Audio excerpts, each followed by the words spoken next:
Un marché de Lagos, comme il en existe des milliers. À vendre sur ces étals, des vêtements de seconde main, importés d'Europe ou des États-Unis.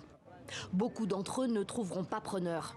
Ce sont ces pièces-là en particulier que recherche Uche Aladima. Certains de ces vêtements ne se vendent pas parce que personne n'en veut. Les commerçants les sortent pour moi et je sélectionne ceux qui m'intéressent. Ceux-là me plaisent, je vais les rapporter à l'atelier et les utiliser. Il y a 10 mois, cet ingénieur de formation a lancé sa marque, Azash. Aidé par des couturiers professionnels, il fabrique de nouveaux vêtements avec ces pièces, ces tissus usagés destinés à être détruits. Cet intérêt pour le recyclage, il l'a développé très jeune. Lorsqu'il était à l'université, il se faisait déjà faire pour lui-même des vêtements sur ce principe. J'allais en cours avec ces vêtements et mes camarades me demandaient « Mais où as-tu trouvé ça ?» Alors je leur disais « C'est moi qui les ai faits ». Et ils répondaient « Waouh, c'est sympa. Tu m'en fais pour moi aussi et je te les achèterai. » C'est comme ça que j'ai commencé. Je l'ai fait pour une personne, puis deux, et puis le bouche à oreille a fonctionné.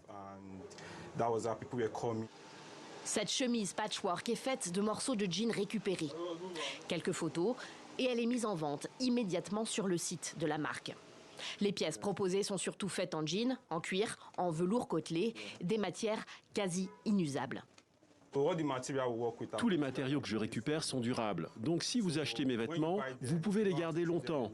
Vous pouvez les donner à d'autres ou les recycler de nouveau. C'est notre manière à nous de nous battre contre la fast fashion. On produit des vêtements durables. La fast fashion désigne cette mouvance de grandes marques internationales qui produisent beaucoup, trop et pour pas cher. Une industrie polluante, vorace en énergie et en matières premières.